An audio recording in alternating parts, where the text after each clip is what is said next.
முதல்ல அனைவருக்கும் ஆங்கில புத்தாண்டு வாழ்த்துக்கள்.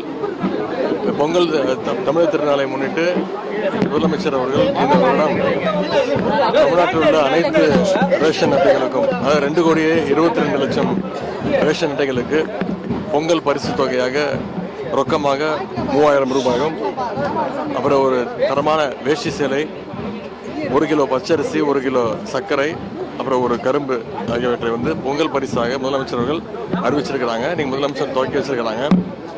நம்முடைய சேப்பாக்கம் திருவல்லிக்கேணி தொகுதியில் கிட்டத்தட்ட 65,000 ரேஷன் அட்டைகள் இருக்கின்றன. முதல் கட்டமாக இன்னைக்கு துவங்கி வருகின்ற 14ஆம் தேதி வரைக்கும் ஏற்கனவே டோக்கன்கள்லாம் கொடுக்கப்பட்டு முறையாக இந்த பரிசு தொகுப்பு இந்த பகுதி மக்களுக்கு கொடுக்கப்பட இருக்கின்றது. அதை இன்னைக்கு சட்டமன்ற உறுப்பினராக நானும் நம்முடைய நாடாளுமன்ற உறுப்பினர் தயாநிதி மாணவர்களும் இங்கே துவக்கி வச்சிருக்கிறோம்.